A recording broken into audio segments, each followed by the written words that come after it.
June 21 എന്ന് വെച്ച് കഴിഞ്ഞാൽ മറ്റന്നാൾ നീറ്റ് പുനഃപരീക്ഷ നടക്കാൻ പോവുകയാണ്. നേരത്തെ ചോദ്യപേപ്പർ ചോർന്നതുമായി ബന്ധപ്പെട്ടായിരുന്നു നീറ്റ് പരീക്ഷ വീണ്ടും നടത്താനൊക്കെ NTA തീരുമാനിച്ചത്.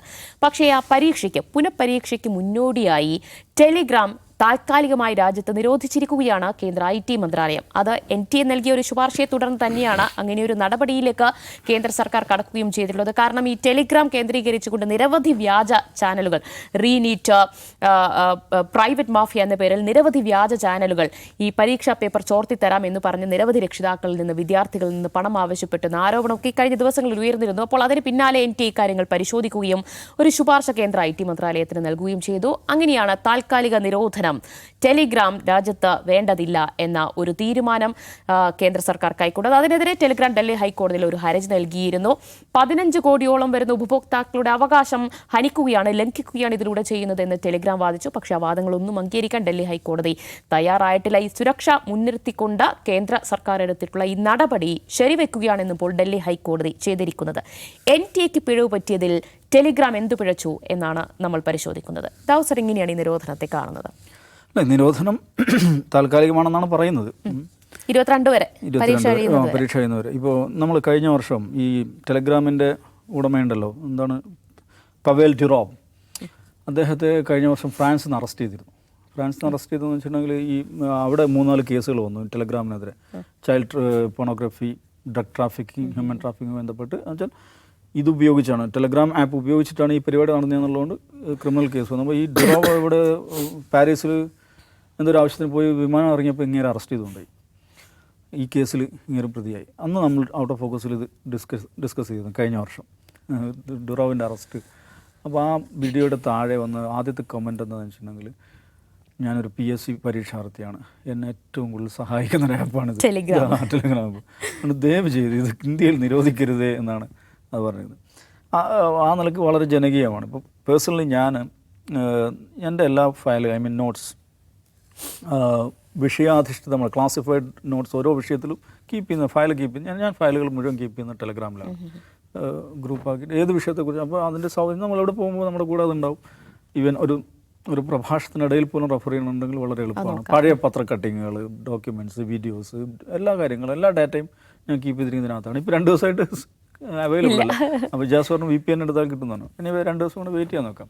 അപ്പോൾ ആ നിലയ്ക്ക് വളരെ പോപ്പുലറായിട്ടുള്ള, പ്രത്യേകിച്ച് പഠിതാക്കളായിട്ടുള്ള ആളുകൾ അവരുപയോഗിക്കുന്ന ഒരു ആപ്പാണ്. പഠിതാക്കൾ മാത്രമല്ല, മറ്റു പല ആളുകളും. ഈ ഡുറോവിൻ്റെ ഏറ്റവും പ്രധാനപ്പെട്ട ഒരു 2-3 കാര്യങ്ങളാണ് പുള്ളിയുടെ ഈ പ്രോഡക്റ്റിൻ്റെ ഒരു സവിശേഷത. പ്രോഡക്റ്റിന് അത്ര അദ്ദേഹത്തിൻ്റെ ഒരു പേഴ്സണൽ പോളിസി എന്നുള്ള നിലയ്ക്ക് തന്നെ ഡാറ്റ റെസിസ്റ്റൻസ് ആണ് അയാളുടെ ഒരു ഐഡിയ എന്ന് പറയുന്നത്. പിന്നെ അനോണിമിറ്റിയാണ് വേറൊരു ഇതെന്ന് പറയുന്നത്. പിന്നെ ഫ്രീ സ്പീച്ച്, ഇത്തരം ഐഡിയൽസിൽ വിശ്വസിക്കുന്ന ഒരാളാണ്. അതിൻ്റെ പേരിൽ ഈ പുടിനുമായിട്ട് അടികൂടിയാണ്. പുള്ളിയുടെ നേരത്തെ ഒരു ഇതുണ്ടായിരുന്നു, വി കൊണക്റ്റ എന്ന് പറഞ്ഞിട്ട് ഒരു ഇതേമാതിരിയുള്ള സോഷ്യൽ മെസ്സേജിങ് ആപ്പാണ് റഷ്യയിൽ. അപ്പോൾ അതിനകത്തുള്ള ഡാറ്റ, ആളുകളുടെ ഡീറ്റെയിൽസ് തരണമെന്ന് ആര് പറഞ്ഞു? പുടിൻ പറഞ്ഞു. തരാൻ പറ്റില്ല എന്ന് പറഞ്ഞു. അതിന് നാട് വിട്ട് പോരേണ്ടി വന്നു. അതിന് ആൾ ദുബായ് കേന്ദ്രീകരിച്ചിട്ടാണ്, ദുബായ് വന്നിട്ടാണ് ഈ കമ്പനി തുടങ്ങുന്നത്. ദുബായ് ആണ് ഇതിൻ്റെ ഹെഡ്ക്വാർട്ടേഴ്സ്, രജിസ്റ്റേർഡ് ഹെഡ്ക്വാർട്ടേഴ്സ് ദുബായ്. അത് വേറൊരു തമാശയാണ്. ഈ ബ്രിട്ടീഷ് വിർജിൻ ഐലൻഡാണ്. ദുബായ് ആണ് ഇവിടെ ഓപ്പറേഷണൽ ഹെഡ്ക്വാർട്ടേഴ്സ് ആയിട്ടുള്ളത്. എമിറാറ്റി പാസ്പോർട്ടും ഫ്രഞ്ച് പാസ്പോർട്ടും ഉള്ള ഒരാളാണ്. ലോകത്ത് വലിയ $1 ബില്യൺ അവരുടെ ആനുവൽ ലാഭം എന്ന് പറയുന്നത്, റവന്യൂ എന്ന് പറയുന്നത്. അപ്പോൾ അങ്ങനെയുള്ളൊരു വലിയ കമ്പനിയായി മാറിക്കഴിഞ്ഞാൽ അവരുടെ ഏറ്റവും കൂടുതൽ യൂസർ ബേസ്, കസ്റ്റമർ ബേസുള്ള രാജ്യമാണ് ഇന്ത്യ. 15 കോടി മനുഷ്യർ ഇന്ന് അപ്പോൾ ഇന്ത്യയിലുണ്ട്. അപ്പോൾ അങ്ങനൊരു രാജ്യത്ത് ഇത് നിരോധിക്കുന്നു, അല്ലെങ്കിൽ കുറഞ്ഞ ദിവസത്തേക്കാണെങ്കിൽ നിരോധിക്കുന്നു എന്നുള്ളത് ആ കമ്പനിയെ സംബന്ധിച്ചിടത്തോളം അവർ വലിയ നഷ്ടമാണത്. അപ്പോൾ അതാണ് അവർ കോടതിയിൽ പോകാൻ കാരണം. അപ്പോൾ അവർ ഉന്നയിക്കുന്ന പ്രധാനപ്പെട്ട ഒരു പ്രശ്നം ഇത് തന്നെയാണ്. നോക്കൂ, അവരുടെ ഔദ്യോഗികമായുള്ള പ്രതികരണം ആദ്യം വന്നതെന്താ അറിയോ? ഒരു ഷോപ്പിംഗ് മാളുകളിൽ മോഷണം നടക്കുന്നു, നമുക്കൊരു കാര്യം ചെയ്യാം, ഷോപ്പിംഗ് മാളുകൾ അടച്ചിട്ടേക്കാം. റോഡുകളിൽ അപകടം നടക്കുന്നു, ഒരു കാര്യം ചെയ്യാം, റോഡുകൾ അടച്ചിട്ടേക്കാം. ഇങ്ങനെയാണോ കാര്യങ്ങൾ തീരുമാനിക്കുന്നതാണ് അവരുടെ ആദ്യ പ്രതികരണം വരുന്നത്. ഇത് ഇന്നലെ ഇന്നുമായിട്ട് ഡുറോവ് കണ്ടിന്യൂസ് ആയിട്ട് ട്വീറ്റ് ചെയ്തുകൊണ്ടിരിക്കുന്നുണ്ട്. അയാൾ പറയണ കാരണം വേറൊരു സംഗതിയാണ് പറയുന്നത്. ഇത് പരിപാടി എന്താണെന്ന് വെച്ചിട്ടുണ്ടെങ്കിൽ വാട്സപ്പിനും ജിയോക്കും വേണ്ടിയിട്ടിരിക്കുന്ന പണിയാണ്. അപ്പോൾ വാട്സപ്പ് എന്ന് പറഞ്ഞാൽ മെറ്റയുടെ പ്രോഡക്റ്റാണ്. മെറ്റയിൽ റിലയൻസിന് സ്റ്റേക്ക് ഉണ്ട്. അപ്പോൾ വാട്സപ്പിനെ സഹായിക്കാൻ വേണ്ടി ജിയോ സ്വന്തമായിട്ട്, റിലയൻസ് സ്വന്തമായിട്ട് ഇങ്ങനെ ഒരു പ്രോഡക്റ്റ് ഇറക്കുന്നതിനെ കുറിച്ച് ആലോചിക്കുന്നുണ്ട്. വാട്സപ്പിനും ഞങ്ങളോട് റൈവലറി ഉണ്ട്. അപ്പോൾ അവർക്ക് വേണ്ടിയിട്ട് എടുക്കുന്ന പണിയാണിത് എന്നാണ് ആൾ പറഞ്ഞിരിക്കുന്നത്. അതിലെത്രത്തോളം വസ്തു ഉണ്ടെന്ന് അറിയില്ല. പക്ഷേ ഈ റിലയൻസ് കമ്മ്യൂണിക്കേഷനകത്ത് ഈവൻ ഇന്ത്യക്ക് പുറത്തും ടെലഗ്രാം യൂസേഴ്സിന് പിന്നെ വലിയ പ്രശ്നങ്ങൾ ഉണ്ടാകുന്നു എന്നൊക്കെ അദ്ദേഹം പറയുന്നുണ്ട്. അപ്പോൾ ആ നിലക്കുള്ളൊരു ഇന്ത്യ എന്ന് പറയുമ്പോൾ ഈ ലോകത്തെ ഏറ്റവും വലിയ മാർക്കറ്റാണ് ഇത്. നമ്മൾ ലോകത്തെ ഏറ്റവും കൂടുതൽ ചെറുപ്പക്കാരുള്ള രാജ്യമാണ്, ഏറ്റവും കൂടുതൽ ജനങ്ങളുടെ രാജ്യമാണ്. സ്വാഭാവികമായിട്ടും ഇത്തരം മെസ്സേജിങ് ആപ്പുകളുടെ ഏറ്റവും വലിയ മാർക്കറ്റ് വരും ഇന്ത്യ. അപ്പോൾ ഈ മാർക്കറ്റിൽ നിന്ന് ഞങ്ങൾ ചാടിക്കാനുള്ള പണിയുടെ ഭാഗമായിട്ട് നടത്തിയിട്ടുള്ള ഒരു പരിപാടിയാണിത് എന്നുള്ളതാണ് ഇദ്ദേഹം ഈ ഡുറോവിൻ്റെ പ്രധാനപ്പെട്ട വാദം. അതിൽ ശരിതെറ്റുകൾ എത്രത്തോളം എന്നുള്ളത് നമ്മൾ കാത്തിരുന്ന് കാണാം. ഈ പറഞ്ഞ 22-ാം തീയതിയോ 22-ാം തീയതി കഴിഞ്ഞാൽ ഗവൺമെൻറ് സമീപനം സ്വീകരിക്കുന്നു എന്നുള്ള അറിയണം. പക്ഷേ അവർ കേസ് കൊടുത്തു, ഒരു ലീഗൽ ഫൈറ്റ്, കുറഞ്ഞ ദിവസത്തേക്കുള്ള ബാനാണെങ്കിലും കേസ് കൊടുത്തു ഒരു ലീഗൽ ഫൈറ്റിന് പോകുന്നുള്ള നല്ല കാര്യമാണ്. പക്ഷേ അതിന് അവർക്ക് അനുകൂലമായ വിധി ഉണ്ടായില്ല. പക്ഷേ ഒരു കാര്യം നമ്മൾ മനസ്സിലാക്കേണ്ടത്, സമാനമായ ചില കേസുകളോട് കടന്നുപോയ സ്ഥാപനമാണ് നമ്മുടേതും. ഇപ്പോൾ മീഡിയ വൺ ബാൻ വരുന്നു. ആ ബാൻ വരുമ്പോൾ അത് IT ആക്ടിൽ അതിനകത്ത് അപ്ലൈ ചെയ്തുള്ള കേബിൾ TV റെഗുലേഷൻ ആക്റ്റാണ്. അപ്പോൾ അത് മീഡിയ വണ്ണിൻ്റെ കണ്ടൻറ്റ് ഏതോ നിലക്ക് രാജ്യത്തിന് കുഴപ്പമുണ്ടാക്കുന്ന ഒരു കാര്യമാണ്, രാജ്യസുരക്ഷയെ ബാധിക്കുന്നതാണ് എന്നാണ് അവർ പറഞ്ഞത് എന്നാണ് നമ്മൾ വിചാരിച്ചത്. കാരണം നമുക്ക് അവരുടെ ഇത് കിട്ടിയിട്ടില്ല, സീൽഡ് ഡോക്യുമെൻ്റ് ആയിരുന്നു. അന്ന് നമ്മുടെ വക്കീൽ ദുഷ്യന്ത് ദവേ കോടതിയിൽ ഉന്നയിച്ച പ്രധാനപ്പെട്ട ഒരു വാദമുണ്ട്. എന്താണെന്ന് വെച്ചിട്ടുണ്ടെങ്കിൽ, ഓക്കെ, അവരുടെ ഒരു കണ്ടൻറ്റ് കുഴപ്പമാണ് എന്ന് വിചാരിക്കുക. നിങ്ങൾ എന്തിനാണ് അത് ചാനൽ മൊത്തം അടച്ചു കൂട്ടുന്നത്? ആ കണ്ടൻറ്റ് റിമൂവ് ചെയ്യുക, അല്ലെ ആ കണ്ടൻറ്റിൽ അതിനെന്താണോ ഉള്ള നടപടി എന്താണ്, ശിക്ഷ എന്താണോ അതെടുക്കുക. അല്ലാതെ you can cut the branch but you cut down the entire tree. ഇതാണ് അദ്ദേഹം കോടതിയിൽ വാദിച്ചത്. മരം നിങ്ങൾക്ക് ആ ശിഖരം മുറിച്ച് മാറ്റാം, പക്ഷെ അതിന് പകരം നിങ്ങൾ മരം തന്നെ മുറിച്ച് മാറ്റുകയാണ് ചെയ്യുന്നത്. അപ്പോൾ അതേ പ്രശ്നം ഇതിനകത്തുണ്ട്. ഇതിനകത്ത് ടെലഗ്രാം ഉപയോഗിച്ചിട്ട് നീറ്റ് പരീക്ഷ അട്ടിമറിക്കാൻ വേണ്ടിയിട്ടുള്ള കണ്ടൻറ്റുകൾ പ്രൊവൈഡ് ചെയ്തു എന്നുള്ളതാണെങ്കിൽ, അപ്പോൾ ടെലഗ്രാം എന്ന് പറയുന്നത് അതല്ലാത്ത പല ആവശ്യങ്ങൾക്കും ഇന്ത്യയിൽ ഒരുപാട് മനുഷ്യർ ഉപയോഗിക്കുന്ന ഒരു പ്രോഡക്റ്റാണ്. അത് ഉപയോഗിക്കുന്ന കസ്റ്റമേഴ്സിന് അവരുടെ റൈറ്റ് ഇല്ലേ? ഇത് ഏതാണ്ട് ഒരു വേണ്ടാത്തനം ചെയ്തു എന്നുള്ളതുകൊണ്ട് എൻ്റെ റൈറ്റ് എങ്ങനെ നിഷേധിക്കുന്നു എന്നൊരു പ്രശ്നമുണ്ട്. അപ്പോൾ ഇത് വളരെ ഡെലിക്കേറ്റഡ് ആയിട്ടുള്ള ഒരു നിയമപ്രശ്നം ഇതിനകത്തുണ്ട്. ഇപ്പോൾ ഈ കണ്ടൻറ്റ് ക്യാരി ചെയ്യുന്ന ഇൻ്റർമീഡിയറി, ഈ ആപ്പ് എന്ന് പറയുമ്പോൾ ഒരു ഇൻ്റർമീഡിയറി ആണല്ലോ, ഈ കണ്ടൻറ്റ് ഇവർ ക്യാരി ചെയ്യുന്നുള്ളതാണ്. അപ്പോൾ അവർ ഇതിൻ്റെ ഉത്തരവാദിയാകുമോ എന്നുള്ളത് വളരെ പ്രധാനപ്പെട്ട ലീഗൽ ക്വസ്റ്റ്യനാണ്. അപ്പോൾ നമ്മുടെ IT ആക്ടിൽ 69A എന്ന് പറയുന്ന വകുപ്പ് ഈ ഇൻ്റർമീഡിയറി ഇതിൽ കോംപ്ലിസിറ്റ് ആണ് എന്നാണ് പറയുന്നത്. പക്ഷേ അതേസമയം IT ആക്ടിൻ്റെ ചട്ടങ്ങളിൽ വളരെ സ്പെസിഫിക് ആയിട്ട് അതിൻ്റെ പ്രൊസീജിയറൽ സ്റ്റെപ്സുകൾ പറയുന്നുണ്ട്. അപ്പോൾ ഏതെങ്കിലും ഒരാൾക്ക് അതിനകത്ത് കുഴപ്പമുണ്ടെന്ന് വെച്ചിട്ട് ആ പ്ലാറ്റ്ഫോം അപ്പടി നിരോധിക്കുവാൻ, ഇല്ലാതാക്കാൻ ഒരു അധികാരമില്ല. Home ministry, IT ministry, telecommunication ministry, ഇങ്ങനെയൊക്കെയുള്ള വിവിധ മന്ത്രാലയങ്ങൾ ചേർന്നിട്ടുള്ള ഒരു കമ്മിറ്റി, സെക്രട്ടറി ലെവലിലുള്ള ആളുകൾ ചേർന്നിട്ട് ഈ ഒരു കമ്മിറ്റി കൂടി പരിശോധിച്ചതിന് ശേഷം മാത്രം എടുക്കാവുന്ന തീരുമാനം എന്നുള്ളതാണ് ഇതിൻ്റെ പ്രൊസീജിയർ പറഞ്ഞിരിക്കുന്നത്. IT ആക്ട് 69A എന്ന വകുപ്പ് നിങ്ങൾ അപ്ലൈ ചെയ്യുകയാണെങ്കിൽ അതിനൊരു കാരണമുണ്ട്. കഴിഞ്ഞ വർഷം Shreya Singhal versus union of India എന്ന് പറഞ്ഞാൽ വളരെ പ്രമാദമായിട്ടുള്ള പ്രസിദ്ധമായിട്ടുള്ളൊരു കേസുണ്ട്. ഇത് തന്നെയാണ്. IT ആക്ടിലെ 66A വകുപ്പ് ഉപയോഗിച്ചിട്ട് ഈ പറയുന്ന സോഷ്യൽ മീഡിയ പ്ലാറ്റ്ഫോമുകളെ, ടെലിവിഷൻ ചാനലുകളെ, വെബ്സൈറ്റുകളെ, ഇതിനെല്ലാം നിയന്ത്രിക്കുവാനുള്ള അമിതാധികാരം ഈ 66A നൽകുന്നുണ്ടായിരുന്നു. അത് സ്ട്രൈക്ക് ഡൗൺ ചെയ്തു കോടതി. അതാണ് ഈ Shreya Singhal versus union of India case. Anuradha Bhasin കേസുണ്ട് കാശ്മീരിലെ. അവിടെ മാസങ്ങളോളം ഇൻ്റർനെറ്റിനെ നിരോധിച്ചു സർക്കാർ. അതിനെതിരെ ഈ അനുരാധ ഭാസിന് അവിടെ വളരെ സീനിയർ ആയിട്ടുള്ള ജേർണലിസ്റ്റാണ്, കാശ്മീർ ടൈംസിൻ്റെ എഡിറ്ററാണ് എൻ്റെ ഓർമ്മ. അവർ കൊടുത്ത കേസുണ്ട്. അതിനകത്തും നിങ്ങൾ തോന്നിയതുപോലെ ഒരു കണ്ടൻറ്റിൻ്റെ പേരിൽ, അല്ലെങ്കിൽ ഏതെങ്കിലും ഒരു മോശം മെസ്സേജ് പോയി എന്നുള്ളതിൻ്റെ പേരിൽ ഒരു പ്ലാറ്റ്ഫോമിനെ, ഒരു ഇൻ്റർമീഡിയറിയെ അതിനെ ഇല്ലാതാക്കുക എന്ന് പറയുന്നത് നിങ്ങൾക്ക് അങ്ങനെ എളുപ്പത്തിലെടുക്കാൻ പറ്റുന്ന തീരുമാനമല്ല എന്നുള്ളതാണ് ഈ ശ്രേയ ഘോഷാൽ കേസിൻ്റെ ഏറ്റവും പ്രധാനപ്പെട്ട പ്രത്യേകത. ശ്രേയ ഘോഷാൽ അല്ല, ശ്രേയ സിംഗാൾ കേസിൻ്റെ. അപ്പോൾ പക്ഷെ അതൊന്നും ഈ ടെലഗ്രാമിൻ്റെ കേസിൽ നിലനിന്നില്ല. ഇതേ IT ആക്ടിൽ മറ്റൊരു വകുപ്പുണ്ട്, 79A ആണെന്നാണ് എൻ്റെ ഓർമ്മ. അത് സേഫ് ഹാർബർ ഫോർ ഇൻ്റർമീഡിയറീസ് എന്നുള്ളതാണ്. ഇൻ്റർമീഡിയറ്റ്സ് പ്രൊട്ടക്റ്റ് ചെയ്യുന്ന ചില വകുപ്പുകളും ഇതേ ആക്ട് തന്നെയുണ്ട്. പക്ഷേ ഇത് സർക്കാർ എന്ത് ചെയ്യുന്നതെന്ന് വെച്ചാൽ ഇതൊരിക്കലും പാലിക്കുന്നില്ല. ഇപ്പോൾ അടുത്തൊരു സംഭവം ഓർമ്മയുണ്ടോ ദിവ്യ? നമ്മുടെ കാര്യത്തിൽ ഫേസ്ബുക്ക് നമുക്ക് ഇന്ത്യയിൽ ലഭ്യമായില്ല. മീഡിയ വൺ ഫേസ്ബുക്ക് ഇന്ത്യയിൽ ലഭ്യമായില്ല. 2-3 ആഴ്ച ഒരു മാസം മുമ്പാണ് സംഭവം. എന്താണ് അതിൻ്റെ കാരണം നമുക്കറിയില്ല, നമുക്കൊരു ഇൻഫർമേഷനും ഇല്ല. നമ്മളെന്തോ നിയമം ലംഘിച്ചു, അതുകൊണ്ട് വയലേറ്റ് ചെയ്തു, നമുക്ക് ആക്സസ് ഇല്ല. ആക്സസ് ഡിനൈഡ് ആണ്. നമുക്ക് ഈ അഡ്മിനിസ്ട്രേഷൻ ആക്സസ് കിട്ടുന്നുണ്ട്, കാരണം നമുക്ക് പോസ്റ്റ് ചെയ്യാൻ പറ്റുന്നുണ്ട്, കണ്ടന്റ് പോസ്റ്റ് ചെയ്യാൻ പറ്റുന്നുണ്ട്. പക്ഷേ എന്താണ്, ഇന്ത്യയിൽ ലഭ്യമല്ല, ഇന്ത്യക്ക് പുറത്ത് ലഭ്യമാണ്. അപ്പോൾ നമ്മൾ ഹൈക്കോടതിയെ സമീപിക്കുന്നു. ഹൈക്കോടതി സമീപിക്കുന്ന തൊട്ടടുത്ത നിമിഷം എന്താ സംഭവിക്കുന്നത്? ആക്സസ് ലഭിക്കുകയാണ്. അപ്പോൾ ആക്സസ് ഡിനൈ ചെയ്ത് എന്തിനാണ്, ആക്സസ് ലഭിച്ചത് എന്തിനാണെന്ന് അറിയില്ല. പക്ഷെ അതൊരു ലീഗൽ ഫൈറ്റിലായി പോയി കഴിഞ്ഞാൽ കുഴപ്പമാകും എന്നവർ മനസ്സിലാകും. അപ്പോൾ ഹൈക്കോടതി നമ്മൾ മൂവ് ചെയ്യുന്ന മുറക്ക് ആക്സസ് തിരിച്ചു തരുന്നു. അപ്പോൾ ഇതെന്താ കാണിക്കുന്നത്? ഗവൺമെൻറ് തോന്നിയതുപോലെ ഈ പറയുന്ന ഇൻ്റർമീഡിയറീസിനെ, പ്ലാറ്റ്ഫോമുകൾ, ഡിജിറ്റൽ പ്ലാറ്റ്ഫോമുകളെ സ്ട്രൈക്ക് ഡൗൺ ചെയ്യുന്നു, ഇല്ലാതാക്കുന്നു, ആക്സസ് ഡിനൈ ചെയ്യുന്നു. ഒരു ദിനംചര്യ എന്ന പോലെ ഇവിടെ നടക്കുകയാണ്. അപ്പോൾ ആ കേസുമായി ബന്ധപ്പെട്ട സമയത്ത് തന്നെ ഒരുപാട് ആളുകൾ വിളിച്ചു.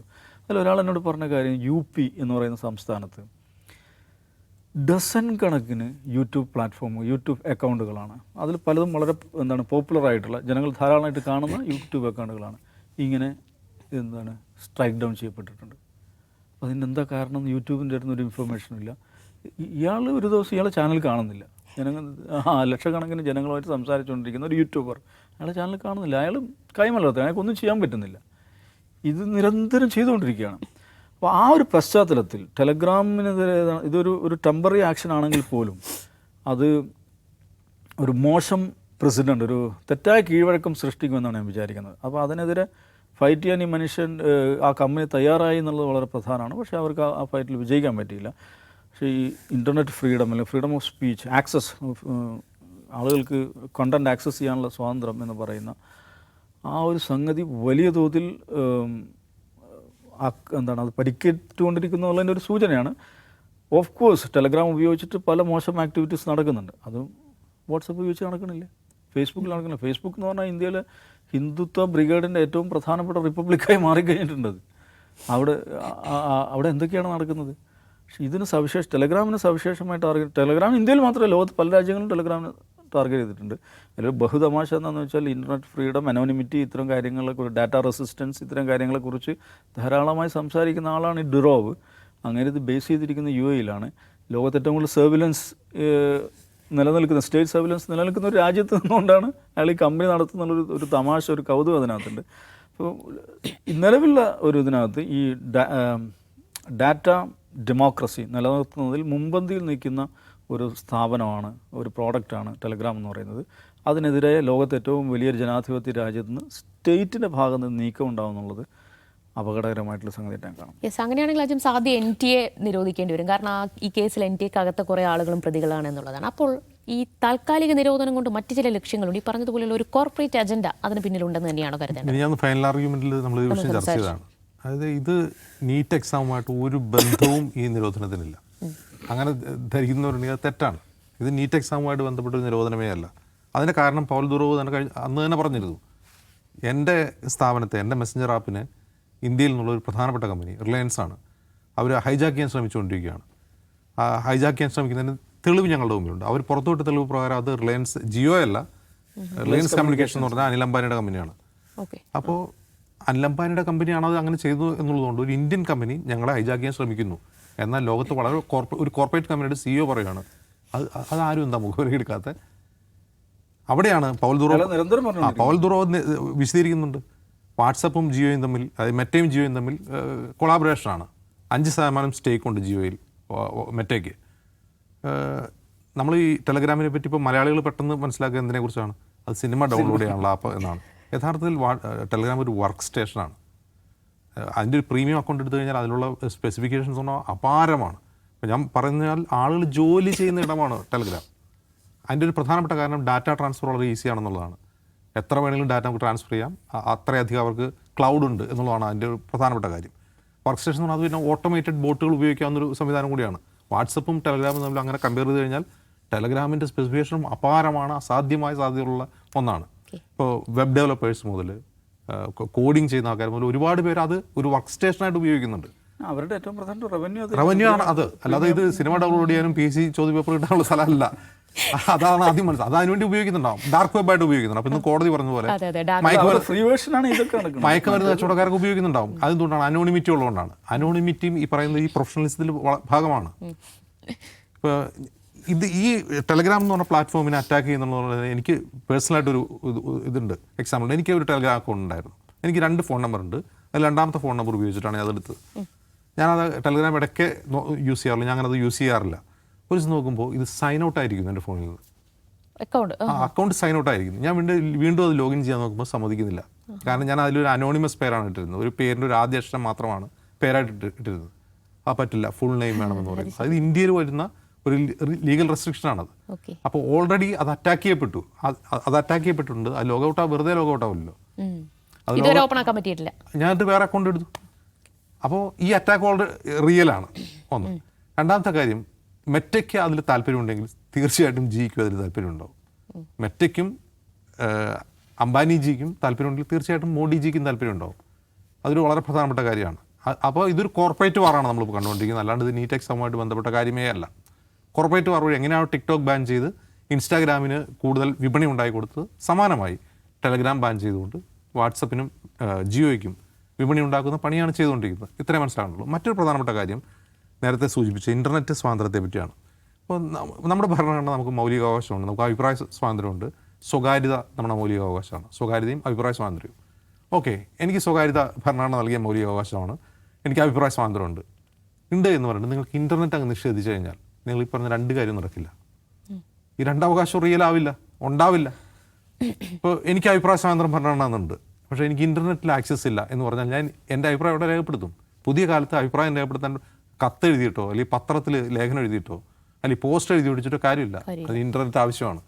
അപ്പോൾ അഭിപ്രായ സ്വാതന്ത്ര്യവും സ്വകാര്യതയും മൗലികാവകാശമാക്കുന്നെങ്കിൽ ഇൻ്റർനെറ്റിലെ അനോണിമിറ്റിയുടെ സ്വാതന്ത്ര്യവും ഇൻ്റർനെറ്റ് സ്വാതന്ത്ര്യവും മനുഷ്യന് വകവെച്ചു പോകണം. അത് അതിൻ്റെ ഭാഗമാണ് എന്ന രീതിയിൽ അത് വ്യാഖ്യാനിക്കപ്പെടണം.